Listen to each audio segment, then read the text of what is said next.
In this video, we're going to talk about a different kind of product of vectors.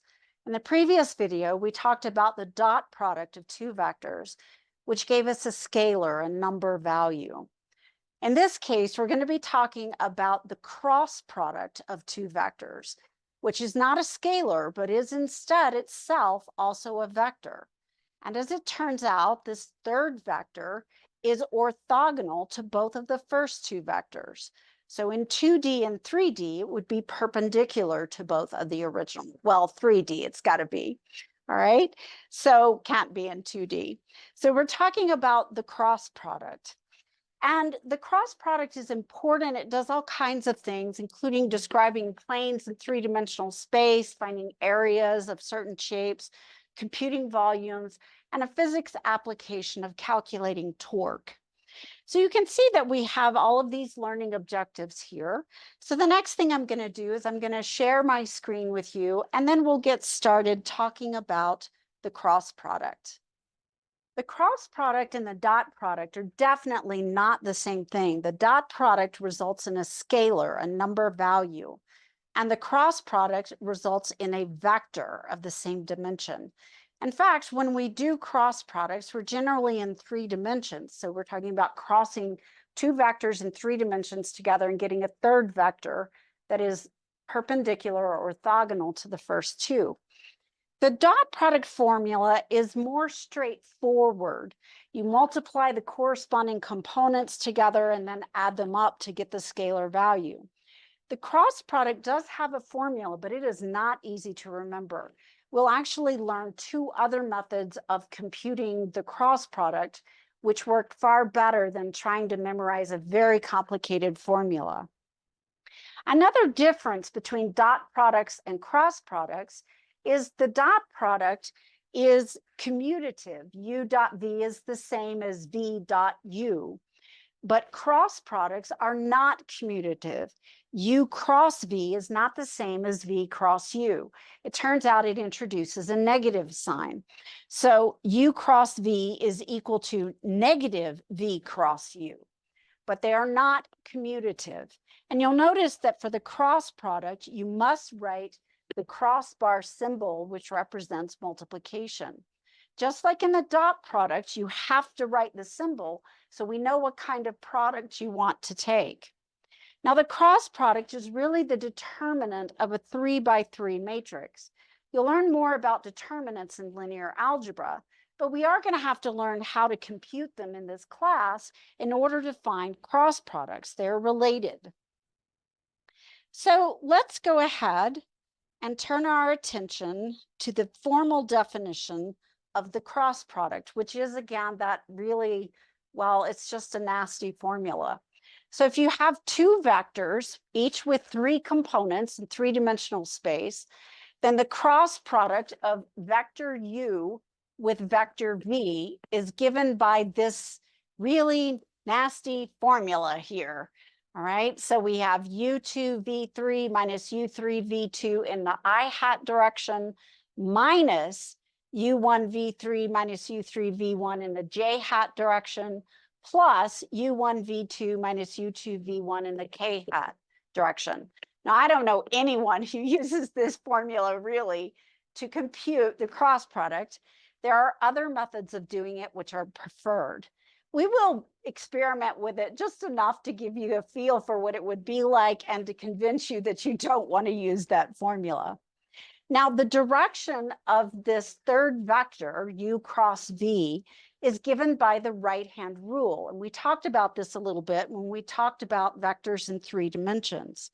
So again, if you want to find the direction of the cross product, which is a vector, you're going to take your right hand and you're going to put the fingers of your right hand in the direction of the first vector listed, in this case, U. Then you're going to bend your fingers in the direction of V. And then in that case, U cross V is actually coming straight out of the board towards you.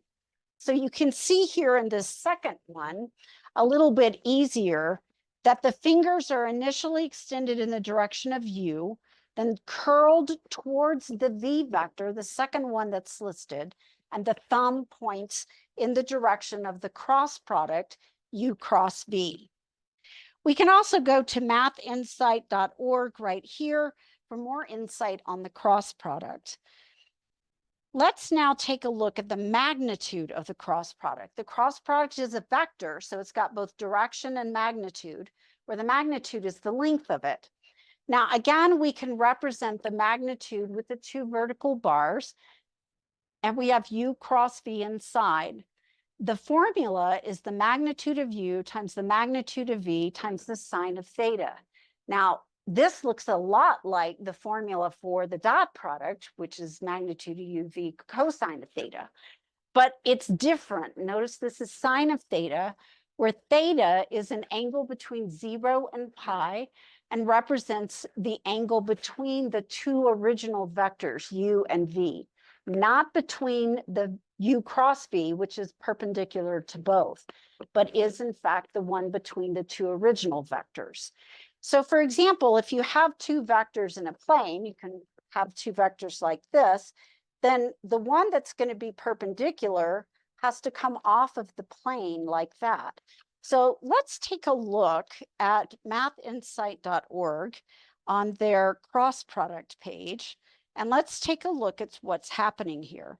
So you can see in this picture here that we have two vectors. One is green and one is blue.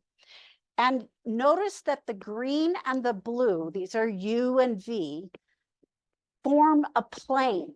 All right, so we have two vectors which are forming a plane, spanning a plane. And we have another vector, the cross product, U cross V, which is perpendicular or normal to the surface of that plane. So our original vectors are the green and the blue, and they form a plane between them, lying inside the plane, and the cross product is perpendicular or normal to that surface. And you can rotate this picture around so that you can see that, oh yeah, it is perpendicular. And you can even go ahead and grab hold of the vectors, and you can move the vectors around so that you can see what it looks like. Change the angle between the green and the blue if you want to, and you will still see the cross product as the red vector. Now, there's another formula that is sometimes handy for computing the magnitude of the cross product. And when you're doing that one, you'll see that the formula is right down here. The advantage of this final one, got to lift my dog up to the chair, sorry about that.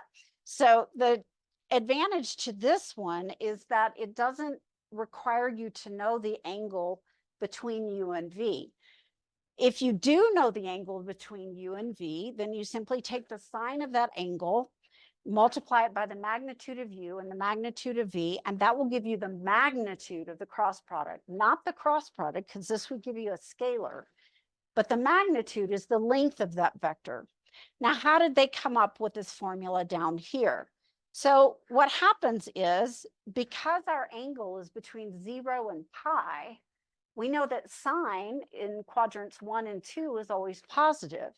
So we can assume that this sine, we can square it and take the square root of it. When we take the square root of it, we already know it's strictly positive.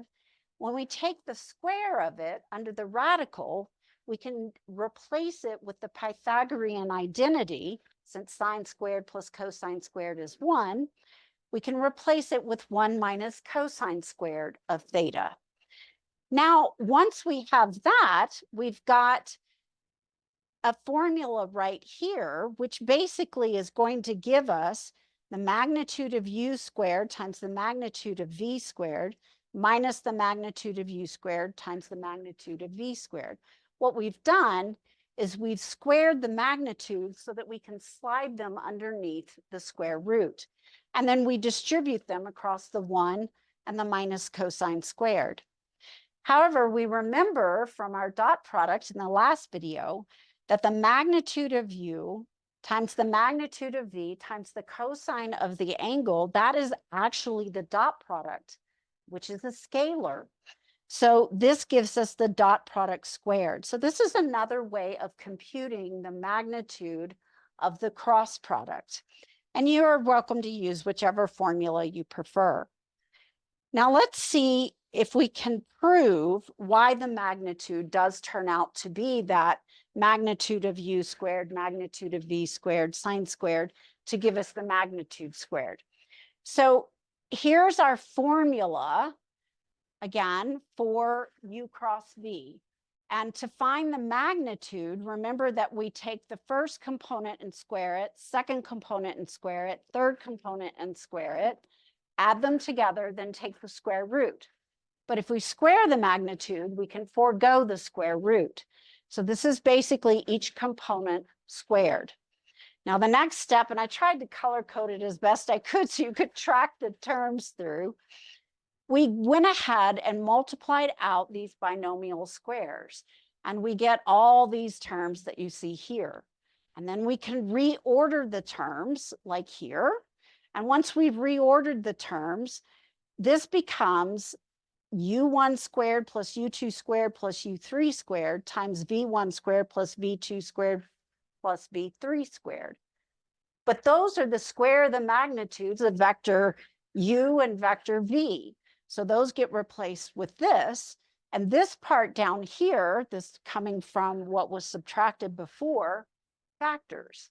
And because it factors, we get u1 v1 plus u2 v2 plus u3 v3 quantity squared, which is, of course, the dot product between the two. And when we have the dot product squared, we can replace the dot product with the definition, the formal definition, magnitude of u, magnitude of v, cosine of the angle, and it's squared, so each one is squared. And then we just basically go in reverse to what we had up above. We take out the magnitudes squared, and we get 1 minus cosine squared, which of course gives us sine squared at the end. And again, noting that sine squared is going to be strictly positive, and the magnitude of u and the magnitude of v are already strictly positive because they're lengths of a vector. We can take the squares off, and we get the magnitude of the cross product is the magnitude of the two vectors that form it multiplied by the sine of the angle. Now, this also must mean, if you think about it, that if the two vectors point in the same direction, the angle between them is 0. And that means that the magnitude of the cross product would be 0. And we only know one vector whose magnitude is 0, and that would be the 0 vector. If the vectors point in the opposite directions, the angle between them is pi, it's still 0. So it turns out to be the 0 vector.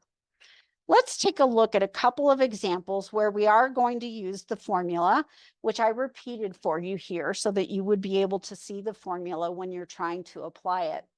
So we have two rather simple vectors, negative 8, 0, 0, and 0, 2, 0, and we want to find the cross product. Now remember, order matters for the cross product. So we want to determine u cross v. So that's going to be negative 8, 0, 0 crossed with 0, 2, 0. And we're going to use the formula that you see here. And then after we're done, we're going to use that information to find the angle between those two vectors. So go ahead and pause the video, work it out on your own, then turn the video back on and we'll compare.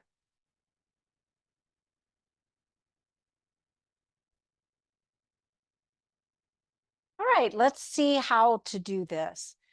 Again, when we're finding the magnitude of u cross v, we have a formula for it here, but it requires us to know the sine of the angle in between. Now, we could use that other formula as well, but what I've done here is I've gone ahead and computed u cross v using this awful formula, which you will never use again after these two problems. And I came up with negative 16 k hat, which is the vector 0, 0, negative 16. Now, once I have the actual vector that is the cross product, I can find its magnitude directly by just applying the formula, each component squared, added together, and take the square root. 0 squared plus 0 squared plus negative 16 squared would give me 256, and the principal square root is 16, not negative, just 16. Now I can solve this formula for the sine of theta by dividing by the magnitude of vector u and the magnitude of vector v. And then I can substitute in here the magnitude of vector u, again, squaring each component, adding the squares together, taking the square root gives me a magnitude for that vector of 8 and the magnitude of the second vector of 2.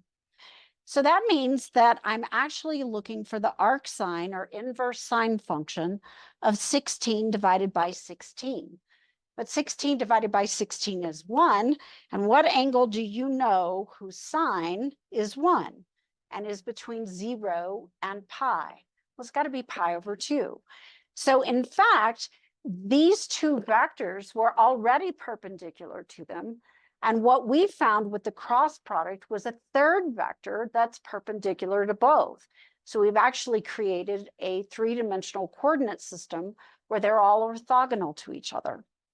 Let's take a look at the next problem, which is doing exactly the same thing as in the first problem. We follow the same process. We compute the magnitude of vector p, which comes out to be the square root of 30. We compute the magnitude of q, which comes out to be the square root of 5. Remember, you're squaring each component, add them together, take the square root.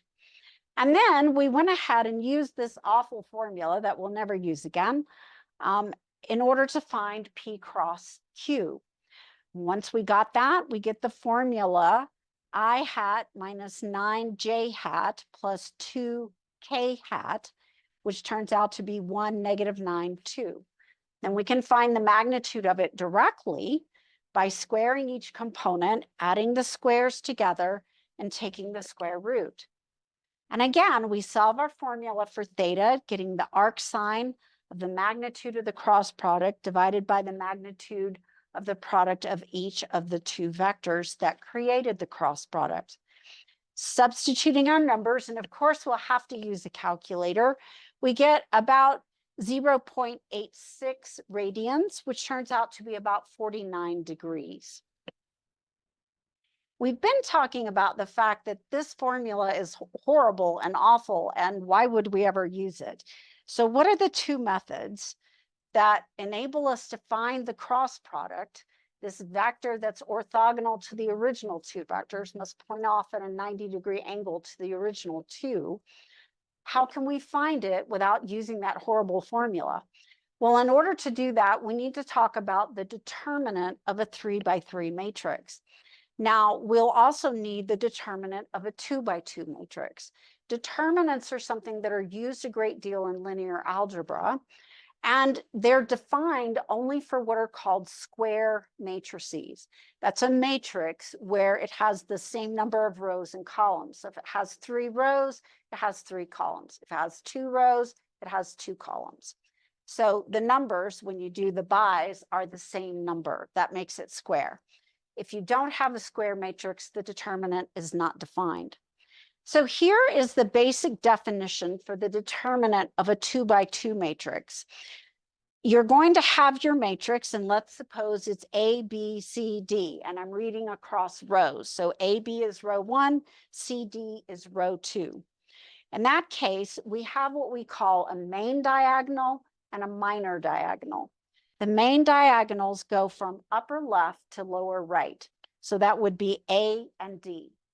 The minor diagonal goes from upper right to lower left. So that would be B and C.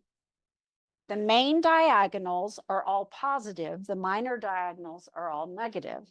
So in this case, the determinant of this 2x2 matrix is the product of the main diagonal minus the product of the minor diagonal. And you can see in the image here that I've boxed up the main diagonal in red and the minor diagonal in blue. And that will give us the determinant of a 2x2. Now, the symbol for a determinant is actually the same as for absolute value. So you have to know whether the thing inside of it is a number or if it's a matrix. If it's a matrix, it stands for the determinant. If it's a number, it stands for the absolute value of it, the magnitude of it. In most cases, we'll call our matrix A or B or something like that. So it's not magnitude of the matrix. It's something different called the determinant. If you're not familiar with matrices, you can go to this page where it talks about matrices and determinants created by mathinsight.org. Here's an example of a 3x3 matrix, also square because it has 3 rows and 3 columns. You'll notice that all of the elements or entries have a name of A with 2 numbers written below and to the right, subscripts. We always name our location by giving the row first and then the column. So you want to think of RC Cola, all right, or Roman Catholic, always the row and then the column. So A11 is in row 1, column 1. A12 is in row 1, column 2. A23 is in row 2, column 3. A32 is in row 3, column 2. So the order of the subscripts matters. It gives the row first and then the column. We want to know how to find the determinant of a 3x3. We've talked about how to find the determinant of a 2x2. Finding the determinant of a 3x3 involves finding the determinant of 2x2s. But we have to expand by a row or a column. And it does not matter which row or column you choose. It could be any of the ones that are here. So we have 3 rows and 3 columns. You have 6 choices. What we mean by expanding is we're going to cross out whichever row and column, whichever one we're expanding by. We're going to in order go through and cross out each element in that particular row or column. So for example, let's start by expanding by column 2. That means that I need to, one at a time, draw a line so that it crosses out A12, row 1, column 2, A22, row 2, column 2, and A32, row 3, column 2. Notice they're all column 2 because I'm expanding by column 2. Now the signs will alternate. When we alternate the signs, we've got to know whether it's positive or negative. So the easy way to remember it is to add the subscripts together. If 1 and 2 add up to an odd number, then that one is negative. If they add up to an even number, then that one is positive. So what we're going to do is, because the one element that is double crossed out is A12, and because the subscripts 1 plus 2 add to 3, which is odd, we're going to take this negative A12 and multiply by the determinant of a 2x2 matrix. Now, where does the 2x2 matrix come from? Well, there are 4 elements here that are not crossed out. And so in the order that they appear here, they form a 2x2 matrix. So this is going to be A21, first row, first column, A23, first row, second column, A31, which is now in the second row, first column, and A33, which is in the second row, second column. So we take the determinant of this matrix. How do I know determinant? Because it's not in round parentheses or square brackets. It's in vertical bars, which for a matrix means find the determinant. So this would give me negative A12, whatever number was in that element, times, well, let's go ahead and write it down here because I don't think I'm going to have room there. Negative A12 times the main diagonal, upper left to lower right, A21 times A33 minus A23 times A31. That gives me the first part of what I'm looking for. This is the determinant. I'm looking for the determinant. And this gives me the first part.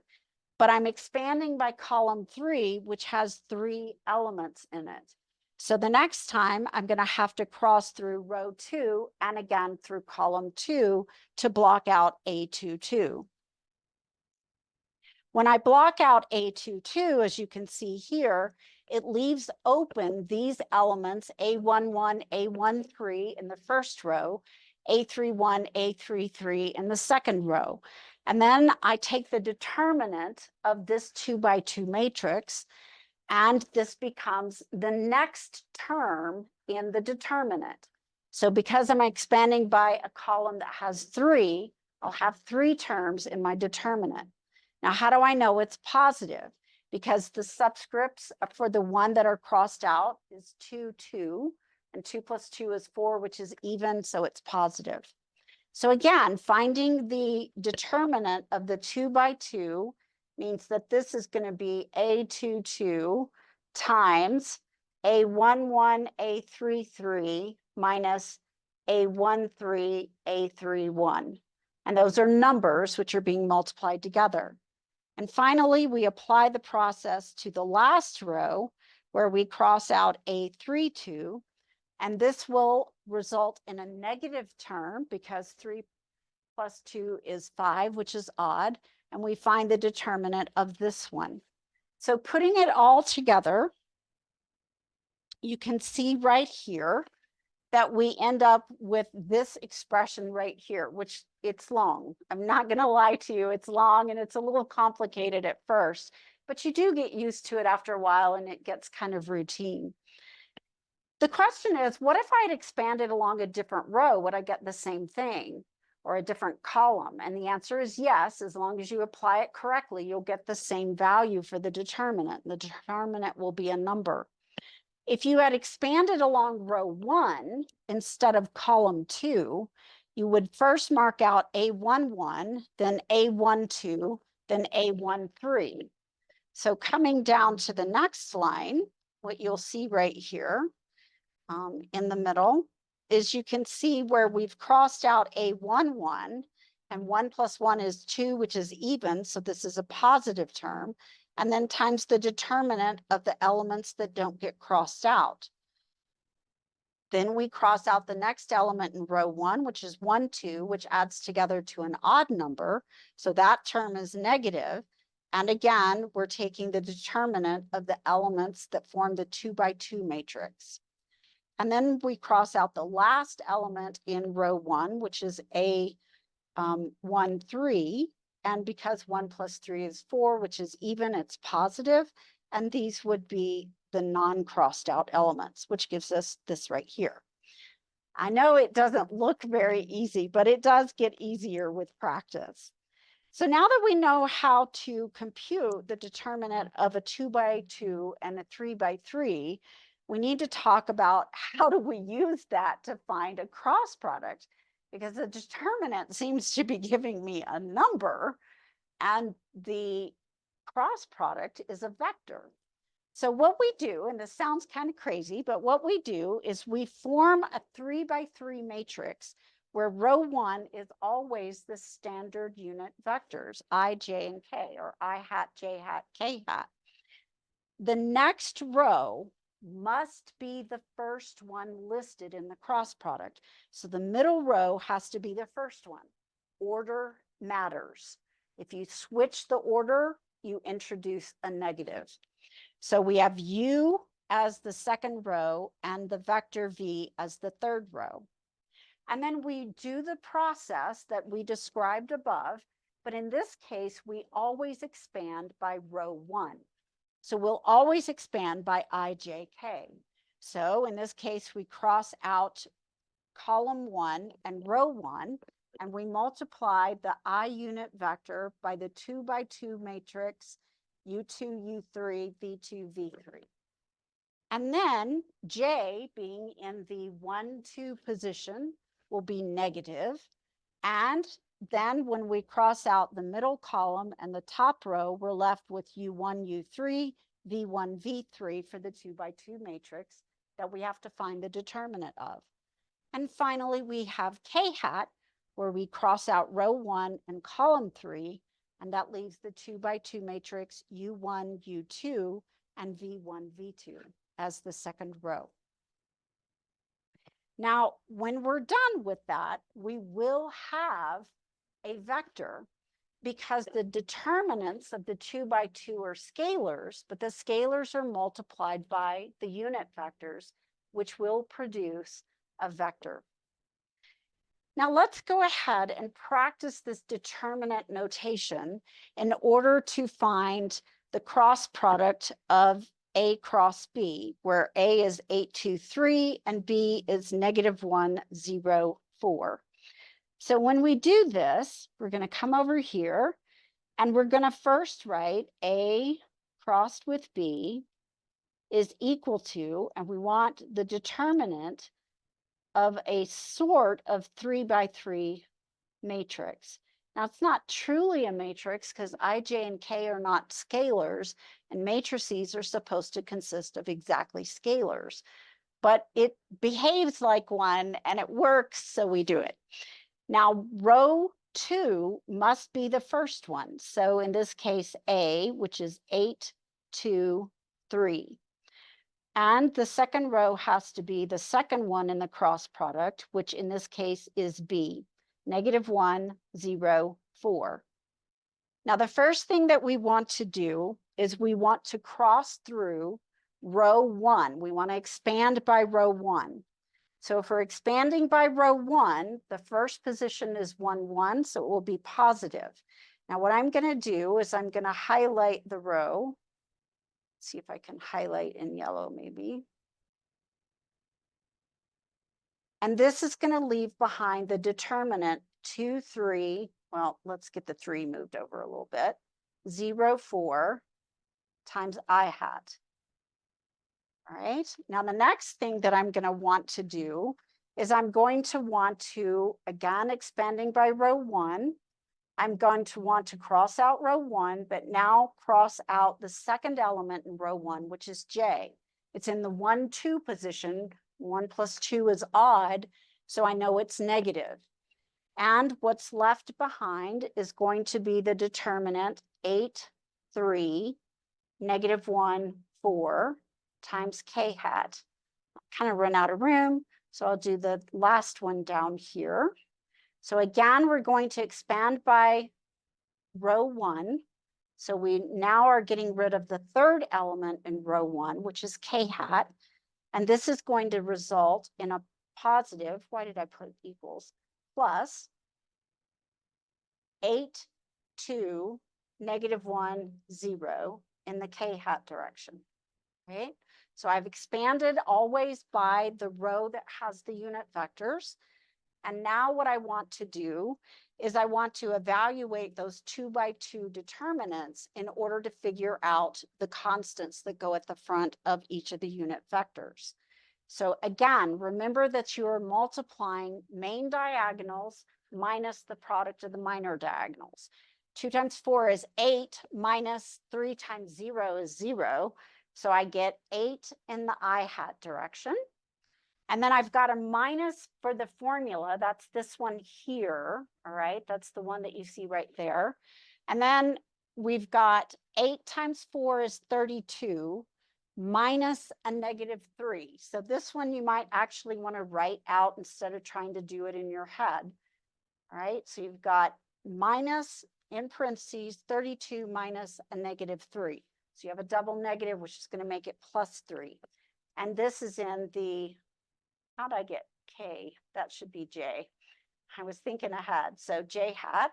And then the next one, we're going to have, well, 0 on the main diagonal, but minus a -2.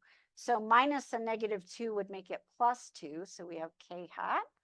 And this gives us 8 I hat minus, I'm getting minus 35 J hat plus 2 K hat.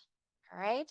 So go ahead and check your answer and see if you came up with the same thing I did. This is what it looks like. And we also want to be able to do this on CalcPlot 3D. So we're going to go ahead and put these into CalcPlot 3D. Let me show you how you can do that at this time. So we're going to put those two in here. So let me go to a fresh screen. I'm going to start CalcPlot 3D.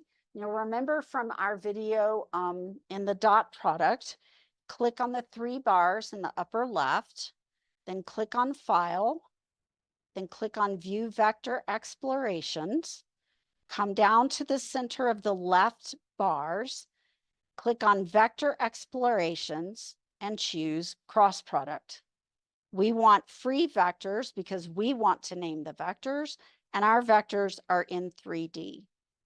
Now, our first vector was 8, 2, 3.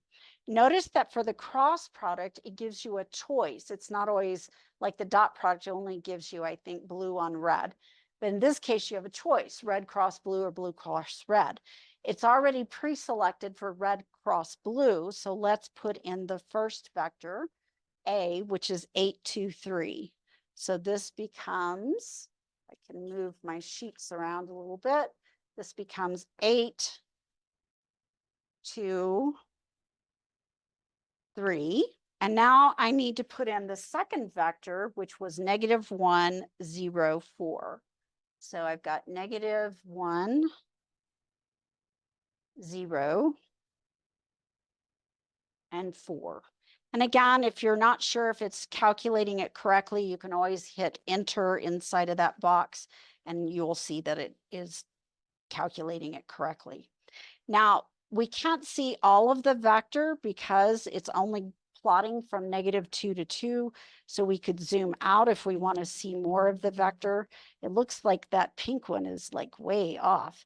Now, when we look at this, notice that the red and the blue are inside that plane. If I turn that plane sideways, you can see that they're inside that plane.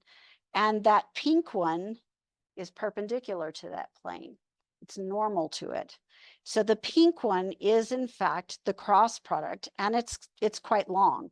Notice that it is giving you the angle between the vectors A and B, our red and our blue. And you can tell that right here, yeah, that does look about like an 83-degree angle. And the length of our cross product is about 36 units long. So I've only gone out to 4. It's quite a ways out there. If I go out far enough, I can see it a little better. All right, you can see it's double the length of 16, so it's definitely much longer. All right, and you can see it right there. Okay, now that we've done that method, let's talk about method 2. So method 2 is one that many students prefer, but I have to warn you that it only works for determinants. It only works for 3x3s. Method 1 will work to find the determinant of a 3x3, 4x4, 5x5, 6x6 when you get into linear algebra. But the second method only applies to 3x3s. However, in this class, we mostly deal with 3x3s because we mostly deal with 3-dimensional space. So that's not really a huge loss. So if you like this method, you're welcome to use it.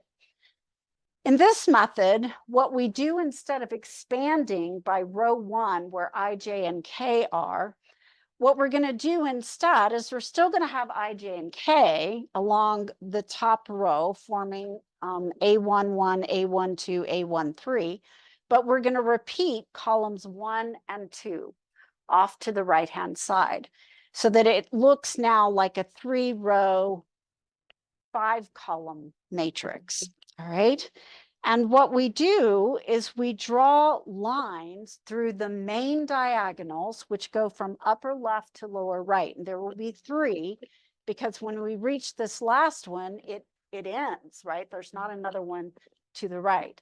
And notice that I've color-coded these are again in red. These are the main diagonal, the major one. And the minor diagonals are in blue. We're going to multiply the 3 elements along each major diagonal together. So I'll multiply A11, A22, A33, multiply those 3 numbers together and get a number. Then I get A12, A23, A31 multiplied together, get a number. Then the 3rd major diagonal, get a number. Add those 3 numbers together. That gives me another number. Now I do the same process for the minor diagonals, but after I've added them together, I subtract that from the sum that I got from the main diagonals. So this is what it looks like in formula form. But again, you wouldn't use the formula. You're going to just use it by doing it mostly in your head. All right. So in this case, we're looking at the same vector that we did before, but we want to look at it using this diagonal marks notation. So if we're doing it using the diagonal marks notation, then we are again going to start with I, J, and K being in row 1. So we still have I hat, J hat, and K hat in row 1. And then we have, what was the rest of our vector? 8, 2, 3. And we had -1, 0, 4. All right, and we were looking at the determinant, and we're going to repeat column 1, reading down column 1, I hat 8, -1, and repeat column 2, which is J hat 2 and 0. All right, now the first thing we're going to do is we're going to multiply the main diagonals together. So you need to be neat. Your rows have to line up, your columns have to line up. Otherwise, it's too easy to make a simple mistake. So I times 2 times 4 is 8I. All right, so I'm going to go ahead and write that down. So I have 8I hat. The second diagonal is J hat times 3 times -1, which is a -3 J hat. And then I have K hat times 8 times 0, but 0 times that is going to be 0. So that's all I have. All right, so I have those two. Those are my main diagonal ones. Now I need to do the minor diagonals, but the minor diagonals are always subtracted. So I'm going to go ahead and put a minus in front of all of these. Now the minor comes back starting in the upper right corner. So I have J hat times 8 times 4, which is 32 J hat. And notice I'm not having to worry about signs other than majors are positive, minors are negative. And then my next minor is I hat times 3 times 0, which is 0. And then I have K hat times 2 times -1, which is a -2 K hat. Distribute the sign. So I have 8I hat minus 3J hat minus 32J hat plus 2K hat, which would give me 8I hat minus 35J hat plus 2K hat. And that is the same value that we found the first time. All right, so it is the same one. This is A cross B. It is our vector. This is the same value that we got when we expanded by row 1. So again, you can use whichever method you prefer, but be careful and be consistent and leave lots of space so that you don't make careless mistakes. Let's now look at example 5. Example 5 is harder. It's an application type problem. We have a plane which is defined by any 3 points. So any 3 points in space have a plane that goes through all 3 points. You can see the yellow dots here in the image are inside this brown plane. And what we want to find is a vector that is orthogonal to the plane. Now, we don't know yet how to describe a plane other than just the XZ plane, YZ plane, and so on. So how are we going to do this? Well, we have 3 points which lie inside the plane. So there are vectors connecting these points. We just have to find 2 vectors. And once we find 2 vectors, we can take their cross product. And their cross product has to be a vector that is orthogonal to them. But those vectors will lie in the plane. So if it's orthogonal to those vectors, it has to be orthogonal to the plane or normal to the plane. So that's going to be our process. Now, does it matter which points you take? And the answer is no, it doesn't matter which points you take. You can take any of them, but one of them you're going to have to use twice, right? So when I did it, I think I used PQ and PR. So from P to Q and from P to R, because you want your two vectors in the plane. So P to Q is going to be Q minus P. So 2 minus 0, 3 minus 1, and 1 minus 0, which gives me 2, 2, 1.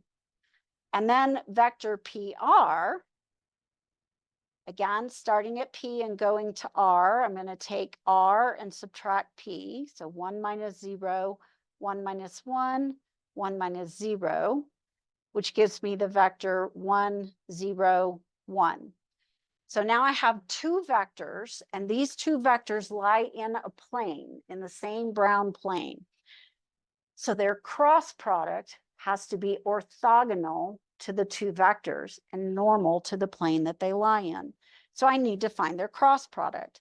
Now, the fact of the matter is, it doesn't matter for this problem which cross product you find, whether you do PQ cross PR or PR cross PQ, because there are two vectors that are normal to this plane. You can see the pink one, which is visualized here, but there's another one poking out the other side that's also normal. So one of them is going to give you 1 in one direction, one will give you the 1 in the other direction. And they're actually part of the same line, they just point in opposite directions, right? So now what we want to do is take the cross product.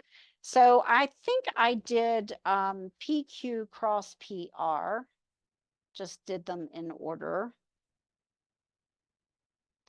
And I kind of like, let's practice the second method again, since we just learned that one. So we've got I hat, J hat, K hat. And our vectors are 2, 2, 1 and 1, 0, 1. Repeat column 1, repeat column 2. And now find the major diagonals. So I have 2I,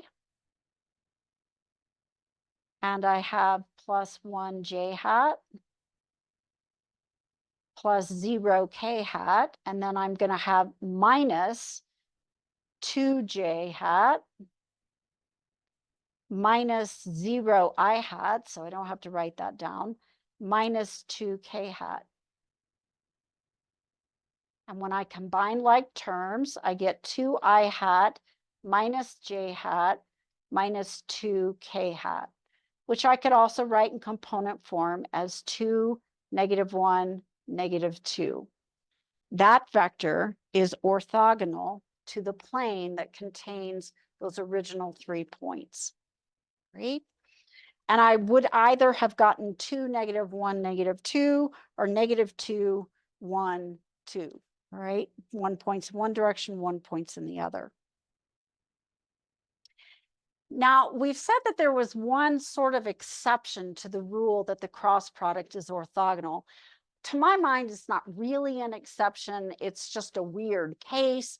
It's kind of a pseudo exception. And the exception is if the two vectors U and V are actually parallel. Well, if they're actually parallel, we know the magnitude of the cross product has the sign of the angle between them. So if they're parallel, pointing in the same direction or opposite directions, that angle is either 0 radians or pi radians, which means the magnitude is 0. In that case, it's got to be the 0 vector. That's the only one that has magnitude 0.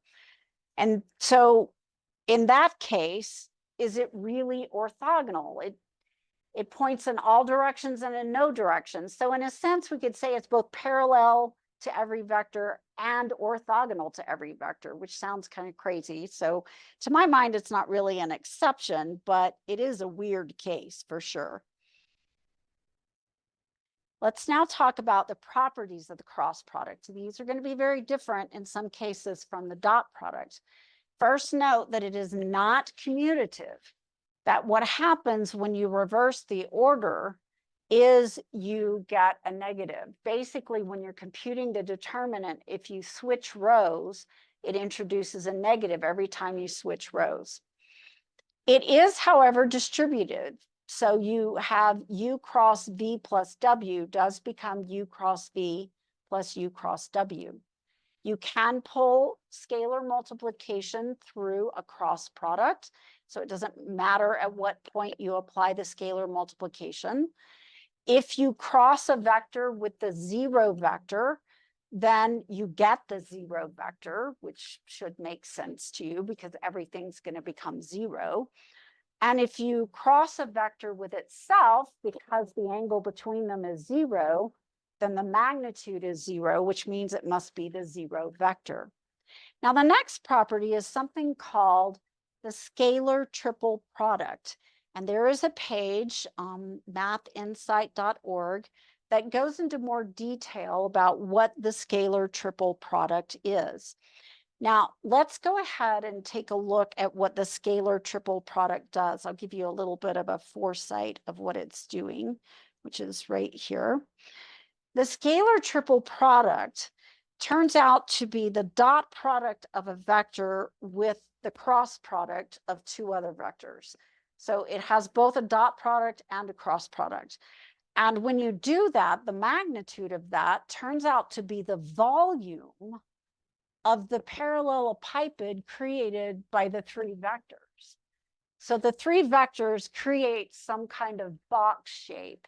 Now, the angles may not be 90 degrees. It could be slanted, right? It could be a slanted box. But this is called a parallelepiped, where opposite sides are parallel, but the angles may not be 90. And the volume of that parallelepiped is given by the scalar triple product. So let's go back and see now what the scalar triple product looks like. So when I write the scalar triple product, because we know that dot products are commutative, I tend to put the dot product at the front, whereas mathinsight.org was putting it at the back. So we have U dot V cross W. Notice that it doesn't distribute. If you pull the W from the back and slide it to the front, it's equivalent to W cross U cross V, and slide the V to the front is equivalent to V dot W cross U. So again, when you're finding this, to find the scalar triple product, it turns out you want to find the determinant of the 3x3 matrix, which lists them in the order they're written. So the dot product and then V cross W. And you would come up with the correct one right here. So again, you can use the two methods that we've already discussed to find the determinant of this. And the determinant, of course, will be a scalar, which represents the volume of that parallelepiped. We've already mentioned the last two right here, which is that if U cross V is the zero vector, then U and V either point in the same direction or opposite directions. If it's not the zero vector, then the cross product is orthogonal to both of the original vectors U and V. That's the property of the cross product. Now let's talk about crossing the standard basis vectors. So how can you cross the standard basis vectors? I always think this is kind of fun. I don't know about you, but I always kind of enjoy this. All right, remember, I goes straight out of the page. J hat goes this direction. It's along the positive Y. And K hat goes straight up. So for example, if I want to take I cross with J, fingers of my right hand come out of the page, turn towards J hat, which is going that way, and my thumb points in the direction of K hat. So I cross J is K hat. What about J cross K? J points this way. Now I've got to rotate my hand so my palm is up because I want to curl my fingers towards K hat, which is pointing up. And then my thumb is pointing straight out of the screen, so that's I hat. What about K cross I hat? Well, I'm going to put fingers of my right hand straight up, curl them towards positive I hat, which is straight out of the page, and notice that my thumb points in the direction of J hat. What about these three? J hat cross I hat. So put your fingers in the direction of J, has to be the right hand. Now, in order to get it to curl towards I, which is coming out of the page, I have to rotate it so my palm is facing towards you. And then I rotate and my thumb goes down. So that's negative K hat. So you should learn how to do this by hand. Could you compute these using the methods that we've shown, expanding along row 1 with IJK and then or repeating columns 1 and 2? Yes, you can, but boy, that's a lot of work as opposed to just using your hand to find it out. So let's take a look at examples 6 and 7. I didn't leave much room because I don't want you to do it the long way. I want you to do it the short way. So first I have I cross J. So I is in the positive X direction. So right hand fingers go towards I. Curl my fingers towards J, which points off to the right. And my thumb is pointing straight up in the air. So that's K hat. So this part right here becomes K hat. And then it's crossed with something else. Now I have K cross I. So fingers straight up in the air for K. Cross with I hat comes out of the page, so curl them forward. That gives me J hat. Okay, so I have K hat cross J hat. Okay, so K goes up, and to get my fingers to curl towards J, I'm going to rotate the palm so it's facing over this direction. And then when I curl, notice that my thumb is pointing into the screen. So this would be negative I hat, right? Now let's take a look at the next one. We have I cross K, so coming out of the screen, rotate so your palm is up, curl up towards K, and I'm pointing in the negative J hat direction. So this is negative J hat. And then I need to cross it with K cross J. So straight up, rotate, bend towards J. That's negative I. No, those two negatives don't get to multiply together. I have to put my fingers in the direction of negative J, which is off to the left, and then curl towards negative I, which is backwards. And notice my thumb is now pointing down. Negative I goes into the screen. And so this gives me negative K hat. Those two negatives do not multiply together and give you a positive. Those are directions, okay, not scalars. What we have left to do is to talk about the applications of the cross product. And there are just a few applications that we want to take a look at here. One of them is to find a unit vector that's orthogonal to the vectors that produced it. So that's just simply a matter of find the cross product and then normalize it. Normalizing it is another way of saying make it into a unit vector. So on this particular problem, example 8, what we want to do is we want to find the cross product of A and B, find its magnitude, and divide the cross product by the magnitude.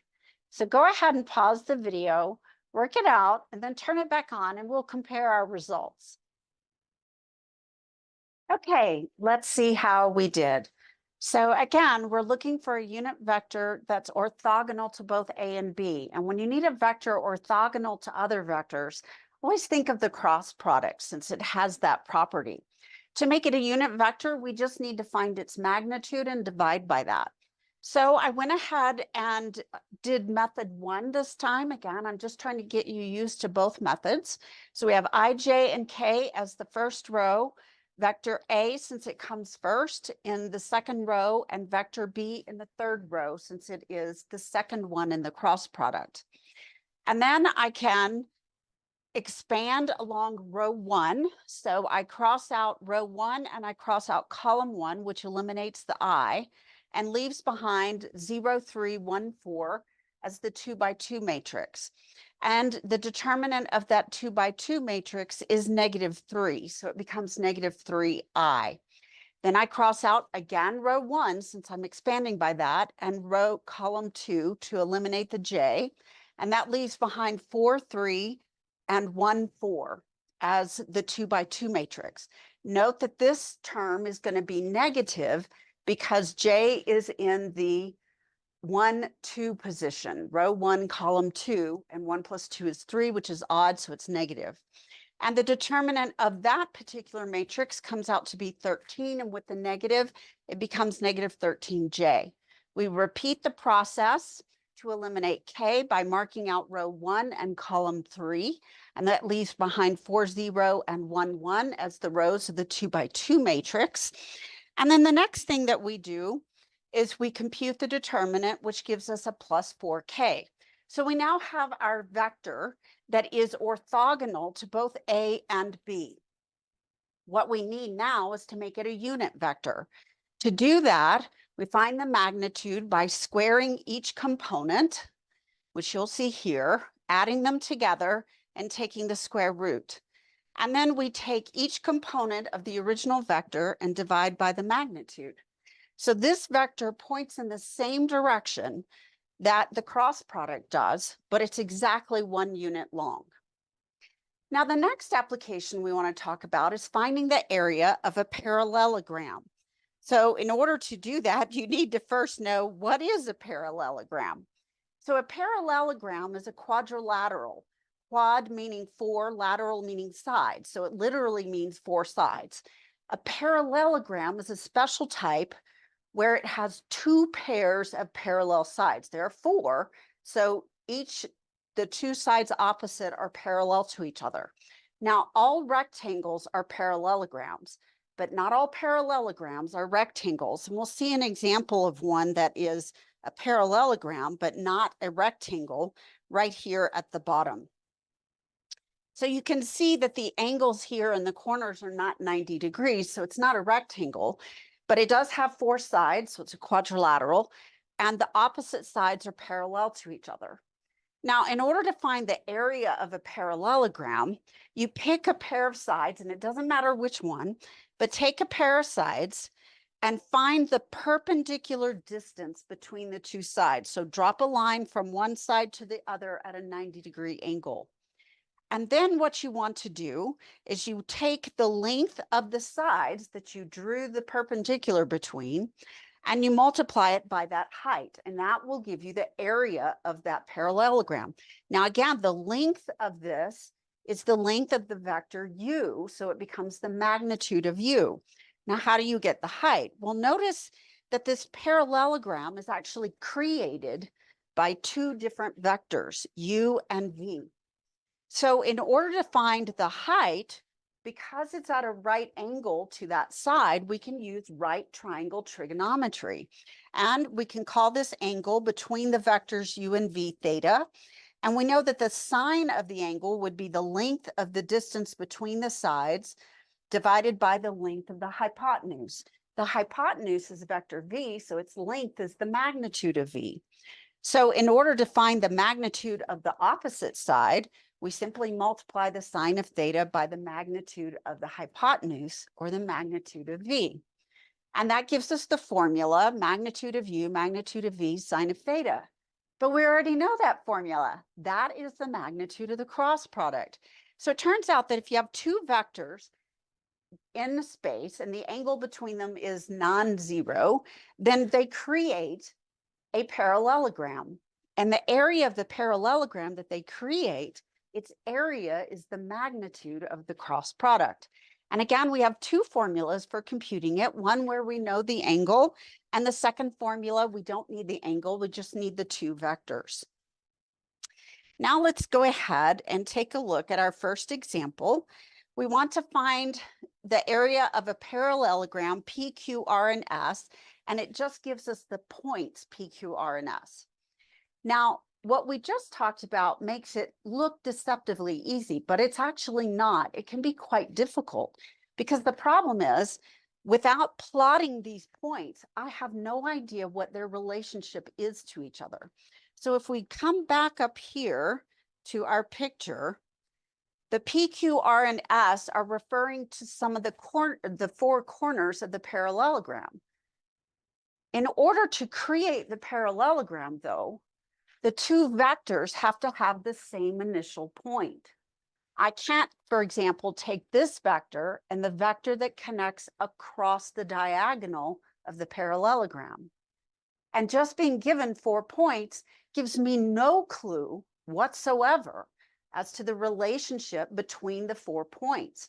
I can't tell, at least I can't tell by looking, which ones form sides of the parallelogram and which ones would form diagonals. So it's always a good idea when given something like this to go ahead and plot them. And I've got 2 links here in the lecture notes for you to plot what it looks like. And let's go ahead and take a look at that now. So here's the plot of the 4 points. Now to plot in CalcPlot 3D, you go to the main homepage. Don't go to Vector Explorations. Simply go to the main homepage. You want to click here in the box where it says Add to Graph on Select and drop down, and you're going to select Point, XYZ. Once you've selected Point, it's going to open up a box for you, and you can enter the ordered triple in parentheses. Now, I always like to make mine larger so that they show up better. So I make mine size 8. The default is 4. And I also like to choose different colors so I can track which one is which. So I chose to make that one blue. Notice the box isn't open for these 3. In order to get it open, you need to take your cursor and click inside the box, and that will open it. So now I can see them, but I still can't quite see, well, I can't see the quadrilateral, really. I can't see that parallelogram. So the next thing I'm going to do is I'm just going to rotate it. You can also use the cursor keys, the up, down, left, and right, to rotate your shape. In order to do that, though, make sure that you click somewhere in this region so that it becomes active. And then I'm going to do the right, and oh, okay, now I'm starting to see it. Do you see this parallelogram that's popping out here? So in order to create this parallelogram, I could take the vector from pink to black and pink to red, or black to pink and black to blue. I mean, there's 4 combinations, right? But what I cannot take is the vector from pink to blue or black to red. Those go across the diagonal of the parallelogram. So I need to plot it to know which is which. Now, it doesn't really matter which ones you do. I believe when I did mine that I chose P. So I did PS and PQ. So you can see right here in the picture in the notes that I chose to do PS and PQ, and I labeled the points right here in the lecture notes to help you out a little bit. If I were doing it myself, I would simply make note in my notes that P is black, S is blue, R is red, and Q is pink. Now, I compute P to S by taking the components of S and subtracting the components of P. Then I find PQ, again, components of Q minus the components of P. And that gives me 2 vectors. These are the vectors that go here and here. So I have 2 vectors which are now creating this parallelogram. I want to find the area of it. So the next thing I need to do is find the cross product. So I find the cross product of PS with PQ. Now, it doesn't matter which way you go, which one is which, because we're looking for magnitude. And the magnitude will end up being positive no matter what. So whether you do PS cross PQ or PQ cross PS, it won't matter. In this case, I did PS cross PQ, and I chose to do method 2 this time, just to get you used to it. Remember, when IJK is row 1, that you must expand by row 1 if you're doing method 1. For method 2, you repeat columns 1 and 2, then you multiply the values along the main diagonals together, add them up, and subtract the products of the minor diagonals. The minor diagonals are kind of nice because notice there's a lot of zeros here in this bottom row, so a lot of them just cancel out. And we get 12J minus 18K. There's no I, so the I component is 0, so it becomes the vector 0, 12, negative 18. Now that's the cross product, right? So that is a vector that's actually orthogonal, in this case in 3 dimensions, perpendicular to those two vectors. But it turns out that the area of that parallelogram is the magnitude of that vector, which is kind of crazy, but it is. So we take each component, square it, add them together, take the square root, and we get 6 square roots of 13, or about 21.6 square units. So what we're looking at right here in this picture is that the area of this parallelogram out in three-dimensional space is about 21.6 square units. Now, the next thing we want to talk about is the volume of a parallelepiped. Now, you may not know what a parallelepiped is. This may be something that you never did study in geometry, or maybe you did, but it was not very long and that word just kind of drifted away. So what is a parallelepiped? Well, a regular parallelepiped would be a box, all right? So if you think about a box like, oh, let's say a Kleenex box, this is a parallelepiped. So what do we mean by parallelepiped? Well, it's got, was that 6 sides, and opposite sides are parallel to each other. Now this parallelepiped, all the angles are 90 degrees, right? That's what makes it a rectangular parallelepiped. Not all parallelepipeds are rectangular. Imagine, if you will, that you have a cardboard box. I mean, this is cardboard, but it's not very malleable. And you were to slant it to one direction, so it was kind of slanted. It would still be a parallelepiped as long as opposite sides were parallel to each other. That would still make it a parallelepiped. Now, when we're looking at these, I can visualize them either as regular boxes, like a Kleenex box, or like a cardboard box that's been sort of slanted sideways, not squashed, not like you're sitting on it, but like this picture right here, where you can see that the box has been sort of pushed sideways. So it is still true that this side is parallel to that, top's parallel to the bottom, front's parallel to the back, but it's not, the angles aren't 90 degrees. Okay, when we do this, what's happening? How do we find the volume of this particular parallelepiped? All right, this slanted box, if you will.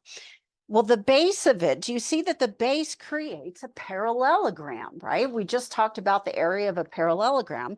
So we can see right here that the vectors V and W are creating a parallelogram in the base. And of course, it's parallel to the top. It'll be the same size and shape as the top.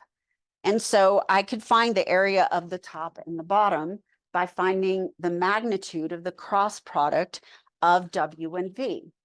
But this cross product of W and V is a vector, and that vector is orthogonal to W and V. So if we imagine W and V being sort of like our floor, then their cross product is straight up at a 90-degree angle to them. And it is this red vector that you're seeing here. It's along that red vector. Now, it may not be this exact red vector. It could be longer than this red vector, but it definitely points in the direction of the red vector. So what is the red vector? If it's not exactly the cross product of the base vectors, W and V, what is it? Well, it turns out that we've got this sort of slanted height.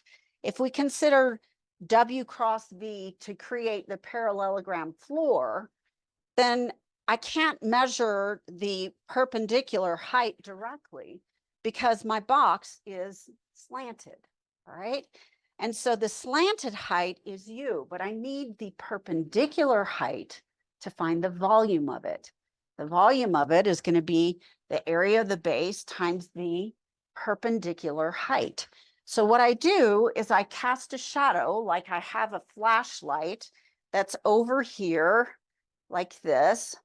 I'm not very good at drawing, so use your imagination. All right, so the light is shining in this direction, and it's shining onto the slanted height U, but it's casting a shadow onto the cross product of W and V, because I know that the cross product is perpendicular to that bottom.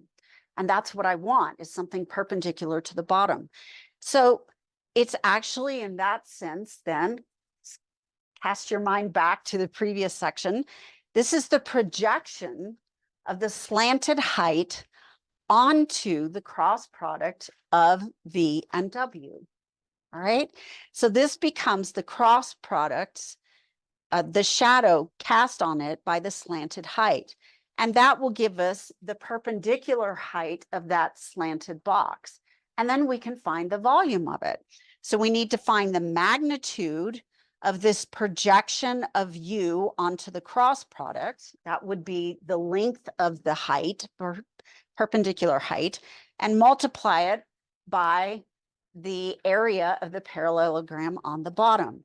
Now, this turns out to be, believe it or not, related to the scalar triple product, which we talked about earlier in this video. Now, the scalar triple product is a scalar. It's in the name, it is a number. There is a vector triple product. It just doesn't get used as often. So we talk more about the scalar triple product, and we won't have occasion to use the vector triple product in this course. But we do have occasion for the scalar triple product. And the scalar triple product of three vectors, U, V, and W, is the dot product of U with the cross product of V and W. And it has these properties right here.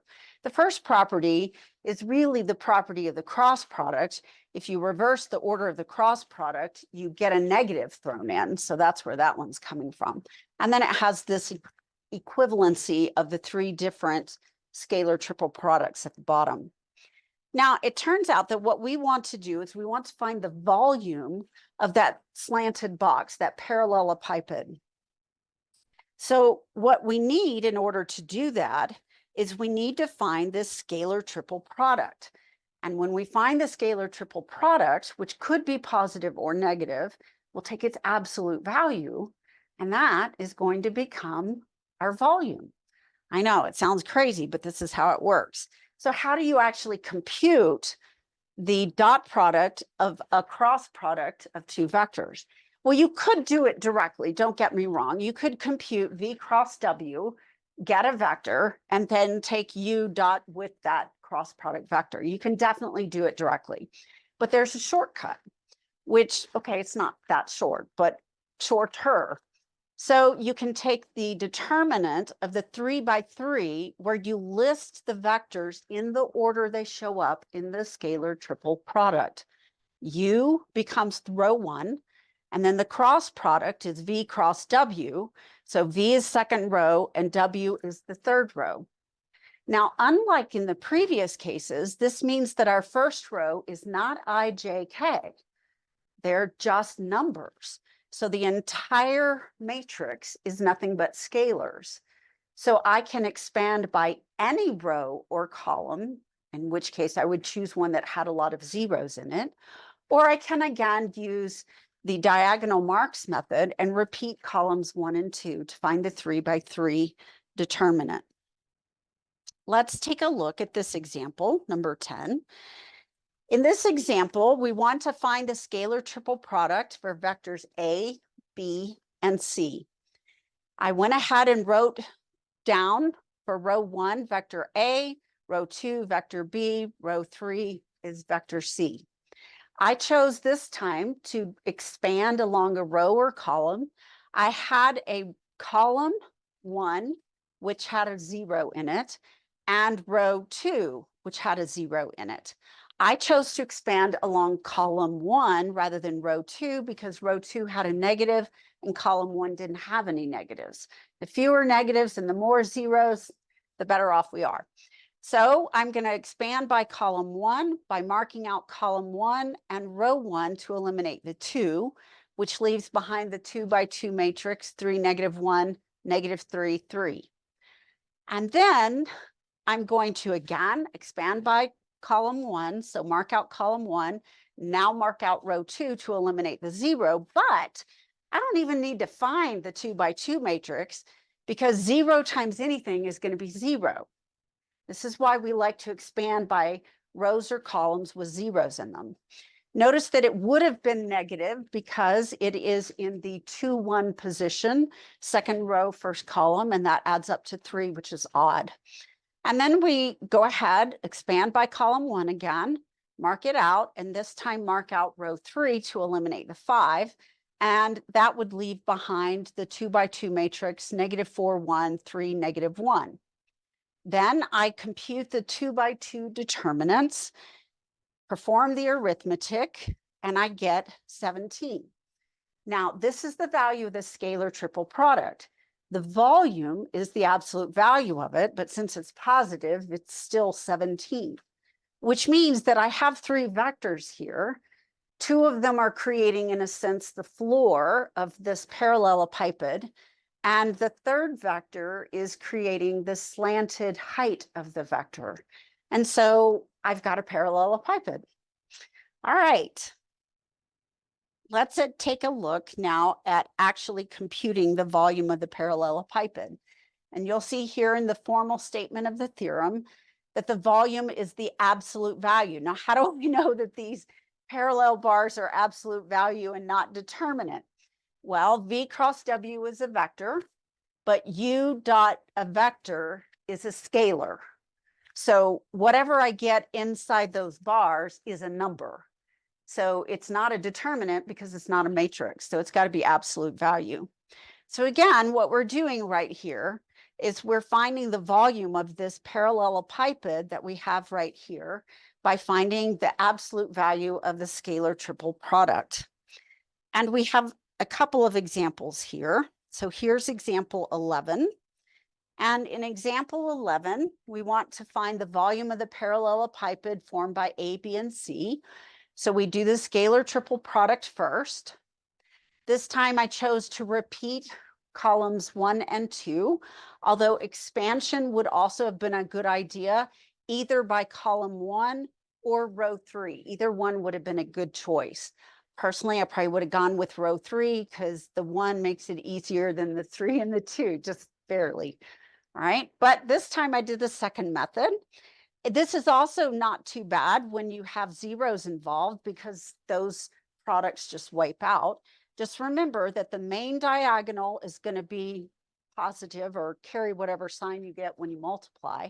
And coming back the reverse direction, you have to subtract whatever value you get. So we come up with a scalar triple product of -8. And the absolute value of -8 is 8. And so our volume of that parallelepiped is -8. Now I did produce this one. Let's see if it's still open over here. There it is right there. So you can see that's our parallelepiped. I created this in GeoGebra, which is another free online 3D calculator, I guess you could call it. Not as effective as CalcPlot 3D at many of the things we want to do, but very effective at drawing shapes. More effective at drawing shapes than CalcPlot 3D. So to show the parallelepiped, it's a little bit easier to do that here. Now there's one more thing that we can use the volume of a parallelepiped for, and this actually turns out to be pretty useful. A lot of times we're given 3 different points, and we don't need the volume of the parallelepiped. What we need to know is, do the 3 points lie inside the same plane? So what do we mean by 3 points in a plane? Well, we can think of a plane as like a sheet of paper. 3 points in a plane means it's on the plane, on the plane, on the plane. But if all 3 points are on the plane, then they don't create a parallelepiped because it's flat, right? It's 2-dimensional. It may be slanted in 3-dimensional space, but it is still 2-dimensional. So the parallelepiped doesn't pop off the plane, so there's no perpendicular height to it. That perpendicular height is 0, making the volume 0. So we often use the scalar triple product to determine if 3 points lie in the same plane. Now, how would we know that they lie in the same plane? If we compute the volume and the volume is 0, that can only happen if they lie within the same plane. So in this example, we want to know, are they coplanar, which is the word meaning lie within the same plane. So we compute the scalar triple product. This time, none of the elements of the matrix were 0. in which case I think repeating columns 1 and 2 is slightly easier.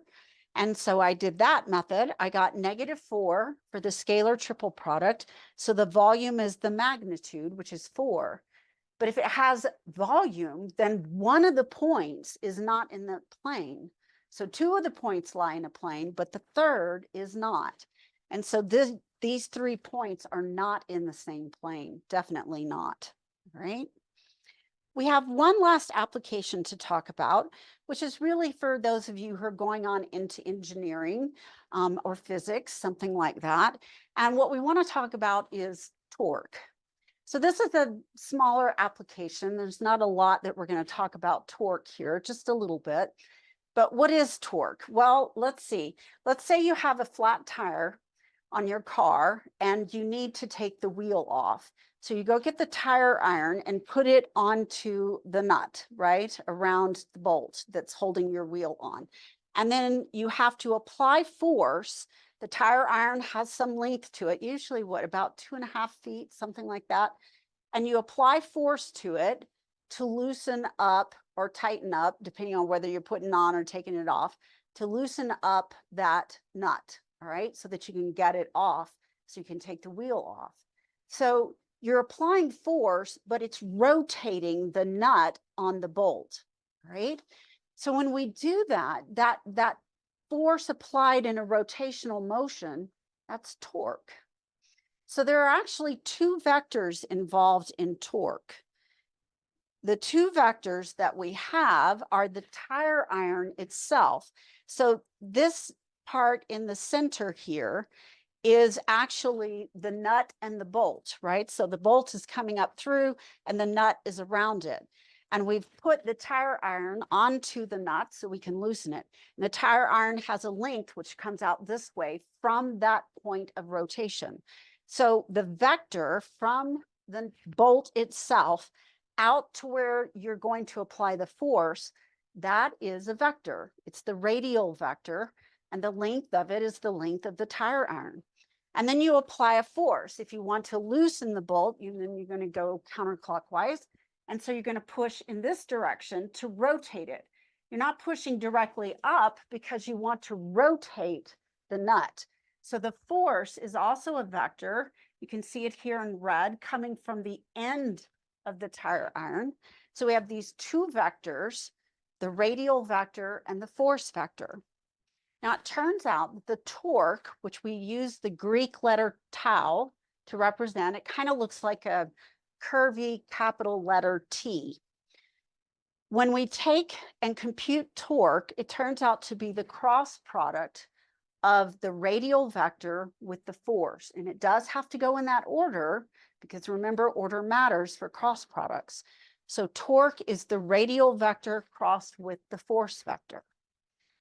And of course, it is a vector because it is a cross product, which is a little strange, but it does carry the same units, Newton meters or joules, that work does. Work, on the other hand, is not the same quite as torque. They're related, but they're not the same. Work is force applied through a straight line distance. Remember that work is the dot product, which is a scalar. Work is not a vector. Torque is a vector, but it does carry units of Newton meters or joules. So now let's take a look at an example, one last small example, where we're looking at magnitudes of these various things. So we have our relationship between torque, the radial vector, and the force. And we are asked to calculate the magnitude of the force required to produce 15 Newton meters of torque at an angle of 30 degrees from a 150 centimeter rod.